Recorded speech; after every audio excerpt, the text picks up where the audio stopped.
कथा निकाल कर तुमने एक एक दो दो मिनट की भी अगर श्रवण कर ली तो ये मान कर चलना जैसे अग्नि वस्त्र आभूषण सबको भस्म करती है, उसी तरह एक मिनट की भी शिव पुराण चाहे चैनल पर सुन लो, आस्था पर सुन लो, मोबाइल पर सुन लो, चाहे पंडाल में सुन लो, चाहे पंडाल के बाहर बैठकर सुन लो, वो हमारे पाप को समाप्त करती ही जरूर है, करती है।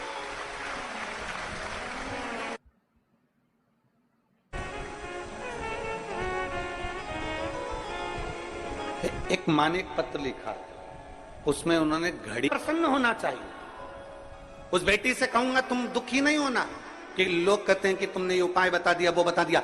अगर डॉक्टर दवाई देता है तो उसको मालूम है कि रोग कैसे ठीक होगा, उसी तरह अगर कोई सच्चा सद्गुरु होता है तो उसको मालूम होता है कि इसका दुख कैसे मिट सकता है, शिव को कैसे जल चढ़ाना है, कैसे शंकर को रिझाना है, बेलपत्र चढ़ाने का नियम कैसा है, दंडी को रखने का नियम कैसा है, अशोक सुंदरी का स्थान कौन सा है, गणेश जी का स्थान कौन सा है, भगवान षडानंद कार्तिकेय का स्थान कौन सा है, कितनी शिवरात्रि होती है, शंकर जी की कितनी बेटियां हैं, जया, विशारा, शामली बारी, दौतली, देव, शंकर भगवान के कितने स्वरूप हैं, 11 रुद्रों का वर्णन क्या है, महाकाल का अवतार क्यों हुआ, एक एक संवाद को अगर हमने शिव महापुराण के माध्यम से सुना है तो ये समझ लें कि डॉक्टर जैसे दवाई देता है और वो दवाई सही तरीके से ली जाए। एक दो दिन भी अगर गैप कर दिया, बेकार तरीके से ले ली, मालूम सुबह की शाम, शाम की सुबह ले ली तो वह असर नहीं करती। उसी तरह शिव महापुराण में मेरे वेद व्यास जी महाराज ने 18 पुराण लिखी, 18 पुराण में से एक भी पुराण में वेद व्यास जी ने कोई उपाय नहीं लिखा। उपाय लिखा तो केवल शिव महापुराण में लिखा, क्योंकि शंकर भगवान की अविरल भक्ति से हमें कैसे प्राप्त किया। ब्रह्मा ब्रह्म लोक में है, भगवान विष्णु बैकुंठ लोक में है, पर मृत्यु लोक में तो मेरा देव अधिदेव महादेव है। अपने मृत्यु लोक में रहने वाले देवता को हम कैसे रिझा सकते हैं, अपने महादेव को कैसे हम भज सकते हैं। डॉक्टर अगर दवाई लिख सकता है, डॉक्टर बता सकता है कि सुबह लेना, शाम को लेना, पानी से लेना, गर्म पानी से लेना, ठंडे पानी से लेना, खाली पेट लेना, भरे पेट लेना, तो ये शिव महापुराण की कथा भी बता सकती है कि बेलपत्री को किस तरीके से चढ़ाना, शहद लगाना, बेलपत्री को किस तरह से चढ़ाना, किस तरह से दुर्वा चढ़ाना, किस तरह से शंकर की आराधना करना, किस तरह से शिव को भजना, यह हमें शिव महापुराण की कथा बता सकती है। और अगर सही तरह से डॉक्टर की लिखी हुई दवाई सही तरह से लोगे तो रोग मिट जाएगा। और अगर कुबेर भंडारी की इस पवित्र शिव पुराण को दिल से अच्छे से सुन लिया और उसके तरीके को कर लिया तो तुम सबर जाओ शिव तत्व की प्राप्ति।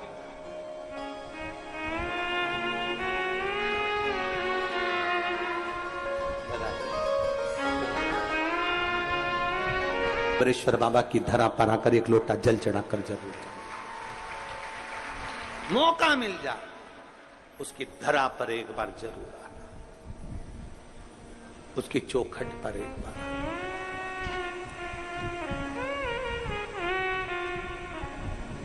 शिव कथा कह रही है, भगवान शंकर का चरित्र कह रहा है, भगवान शंकर का पवित्र चरित्र वर्णन कर रहा है। डॉक्टर दवाई देता है, उसका तरीका बताता है, तब दवाई हमारे शरीर में लगती है। उसी तरह शिव महापुराण की कथा भी, भगवान शंकर का चरित्र भी एक एक वर्णन करता है। सफेद आंकड़े की जड़ को बांधना है, बहुत सारे पत्र हैं, पत्र तो इतने हैं कि हम पढ़ नहीं पाए, और नीचे रखें वो अलग है, इतना इतना पत्रों का ढेर लगा। और इसमें इतने पत्र हैं संतान वाले, किसी को 5 साल में, किसी को 4 साल में, किसी को 8 साल में, किसी को 12 साल में, किसी को 10 साल में, किसी को 11 साल में, किसी को 2 साल में, जिसको संतान नहीं हो रही थी, सारे प्रयास कर लिए। तो वो इतने पत्र हैं संतान के। और इतने जो अपने अपने बच्चों को लेकर आई है ना, जिनके संतान कुबेर भंडारी ने दी है, जरा अपने अपने बच्चों को लेकर जरा खड़ी हो जाना, क्योंकि इतने पत्र हम पढ़ नहीं पाएंगे।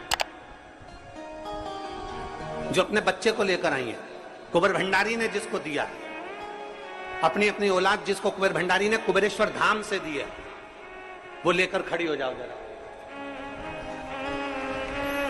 जहां पर भी हो वहीं पर खड़ी हो जाओ।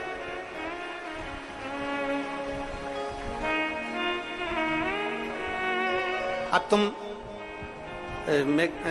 विनय, जितने को बच्चे दिए हैं कुबेर भंडारी ने, इनको ऊपर आने दे लाइन से। आप बता, और उसको बताना भी है कि कितने साल में कितने बाबा की कृपा से मिला। अब जरा देखो, बाबा ने दिया, एक बार जोरदार ताली बजाकर स्वागत करो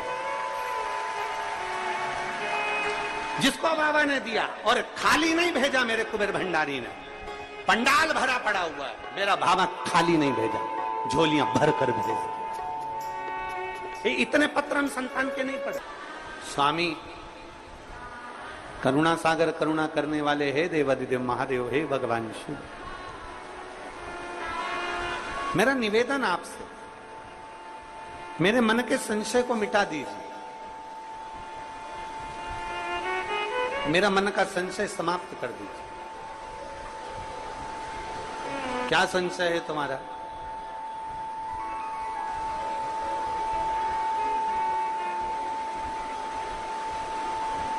संशय क्या है तुम्हारा? तो पार्वती जी कहती है, मेरा पहला संशय है, मान लो कि कोई गंगा जी के जल में स्नान करने के लिए नहीं आए, मान लो कोई गंगा जी के जल में स्नान करने के लिए नहीं पहुंचा, मैं गंगा के घाट पर नहीं पहुंचा, गंगा जल का स्नान करने के लिए नहीं पहुंचा, गंगा स्नान के लिए कोई नहीं पहुंचा, तो हे भोलेनाथ, हे त्रिकालदर्शी, है कैलाशी, है अविनाशी,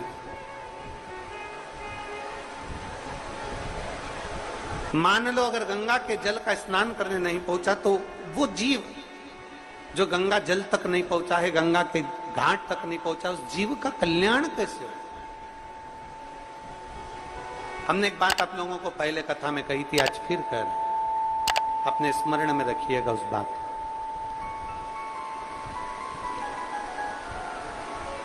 कि आप जब भगवान देवादिदेव महादेव को सावन के महीने में जल चढ़ाने के लिए जाएं, आप जब देवादिदेव महादेव को श्रावण के महीने में जल चढ़ाने के लिए पहुंचे, तब कभी कभी मन में ऐसा विचार कर लिया करो कि मैं काशी में जल चढ़ा रही हूं, मैं सोमेश्वर में जल चढ़ा रही हूं, मैं भीमाशंकर में जल चढ़ा रही हूं, मैं मल्लिकार्जुन में जल चढ़ा रही हूं। जब हम ये विचार कर कर जल चढ़ाएंगे कि आज मैं काशी में जल चढ़ा रही हूं, भगवान विश्वनाथ को जल चढ़ा रही हूं, तो जो जल आपने चढ़ाया है विश्वनाथ को, वो गंगा जल की तरह हो जाएगा, और वो जल का आचमन जब आप करेंगे तो आपके जीवन का एक आनंद अपने आप आपको प्राप्त होगा।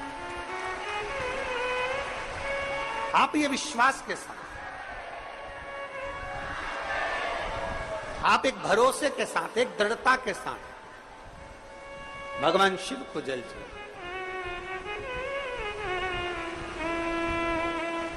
और बखान क्या करूं मैं राखों के ढेर का, चपटी भभूत में खजाना कुबेर का, हे गंगाधार मुक्ति द्वार ओंकार तू, भोले ओंकार तू, आयो शरण तिहारी शंभु कार तू। ये बच्चों को लेके जो माएं खड़ी हैं, इनको यहाँ बिठा दो, आगे बिठा दो, केवल माता माता को, जो बच्चे को लेके खड़ी हैं, बाकी के किसी को नहीं, आराम से बिठा दो। और जो लोग जहां बैठे हैं वहीं पर बैठे हैं भैया, जब आखिरी में हम बुलाएंगे तब आप लोग आए, अभी नहीं आना है आपको, आप लोग वहीं जहां बैठे हो वहीं बैठे।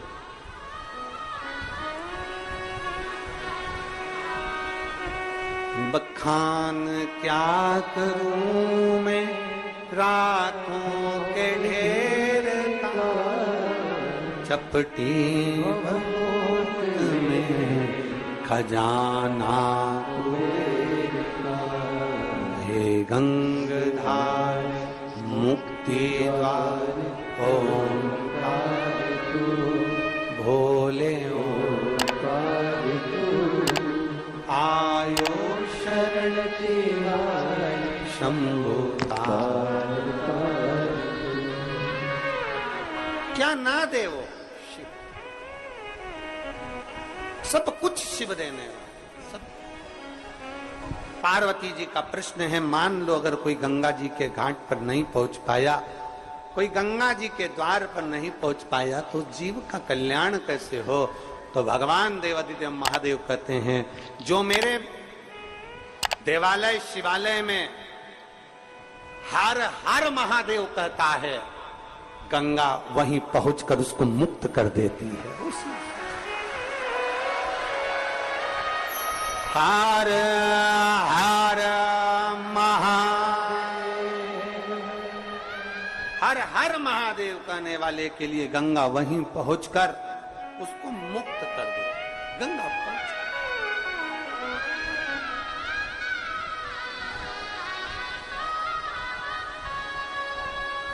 और मेरे भोले तेरा सहारा है, मेरे भोले तेरा सहारा है, मेरी नैया का तू किनारा है, मेरी नैया का तू किनारा, मेरे भोले मैंने पुकारा है, मेरे भोले मैंने पुकारा है, मेरी नैया का तो किनारा है, मेरी नैया का तो किनारा। पार्वती जी ने कहा, मेरे भीतर के कुछ प्रश्न हैं जो मुझे संशय मिटाना है। एक प्रश्न का उत्तर दिया, दूसरा प्रश्न माता पार्वती जी ने फिर रख दिया, दूसरा प्रश्न माता पार्वती जी फिर रख दिया, और दूसरा प्रश्न माता पार्वती जी ने जो रखा, भगवान देवादिदेव महादेव से कहा, प्रभु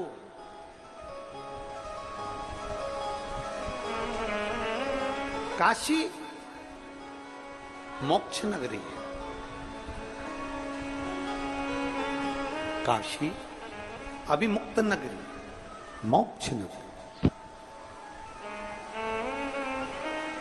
काशी मोक्ष नगरी है। हे प्रभु,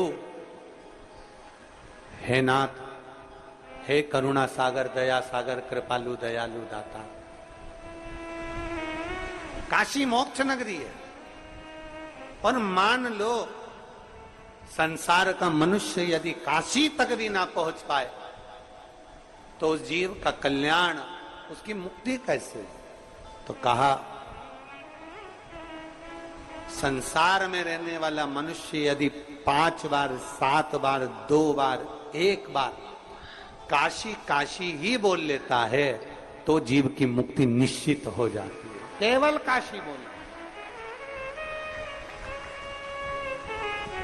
श्री महापुराण की कथा कहती है, भगवान के नाम में तो बल है, भगवान के नाम में तो बल है। शिव महापुराण की कथा कहती है, केवल भगवान शंकर के नाम में ही नहीं, भगवान शंकर जिस भूमि पर निवास करते हैं, उस भूमि का भी अगर नाम ले लिया जाता है, तो जीव का कल्याण निश्चित हो जाता है। बोल कुबरेश्वर महादेव की, महाकाल राजा की, ओमकारेश्वर बाबा की, सोमनाथ भगवान की, वैद्यनाथ भगवान की, कृष्णेश्वर महा। अगर केवल उस भूमि का स्मरण भी कर लिया जाए, उस भूमि का मात्र नाम स्मरण भी कर लिया जाए, तो जीव का कल्याण हो जाता है। तीसरा प्रश्न, एक हो गया गंगा जल से जुड़ा हुआ, दूसरा हो गया भगवान शंकर की भूमि से जुड़ा हुआ, और तीसरा प्रश्न है माता पार्वती जी का। तीसरा प्रश्न कि हे नाथ, हे शंभु, हे त्रिकालदर्शी, हे कैलाशी, हे अविनाशी, हे शिव, आखिरी प्रश्न पूछ रही हूं आपसे। मान लो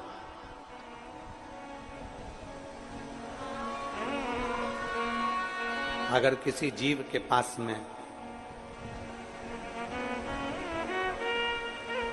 शिवालय, देवालय, तीर्थ जाने का भी समय ना मिल पाए, धन का अभाव हो जाता है, मान लो उसके पास में धन नहीं है और वो ना पहुंच पाए। हमने एक बात पहले रुद्राक्ष महोत्सव में कही थी, जिसके स्मरण में होगा उसको याद होगा कि अगर तुम्हारे पास में धन नहीं है, तुम्हारे पास में पैसा नहीं है, और तुम ये विचार कर लो कि मुझे कुबेरेश्वर धाम जाना है, अपने पास के मंदिर में एक लोटा जल चढ़ाना प्रारंभ कर दो और ये मन में भाव उत्पन्न कर लो कि उसका नाम कुबेरेश्वर महादेव है, कुबेर भंडारी कहते हैं उसको। कौन सा भंडारी? कुबेर भंडारी। मैं उस कुबेर भंडारी से विनती करती हूं कि मेरे पास में इतना धन नहीं, मेरे पास में ऐसी व्यवस्था नहीं कि मैं सीहोर जा सकूं, कुबेरेश्वर महादेव का दर्शन कर सकूं। आपके नजदीक के शिवालय में, आपके पास के शिव मंदिर में एक लोटा जल आप जब चढ़ाते रहें, याद करते रहें कि मुझे बाबा बुलाएगा, 1 रुपया भी ना होना तो भी बाबा ऐसी व्यवस्था कर देता है कि ठाट से एक ना एक दिन कुबेर भंडारी बुलाए। पार्वती जी शिव जी से कह रही हैं, गंगा जी के घाट पर, काशी की पवित्र भूमि पर, नंदन वन में बैठकर माता पार्वती जी कर रही हैं, मान लो कोई जीव के पास कुछ नहीं हो और वो आपकी शरणागति में आना चाहता है, नहीं है उसके, तो उसको कौन बुलाए? उसके पास में कुछ भी ना हो और उसको तेरे धाम आना, कुछ ना हो। एक पत्र है,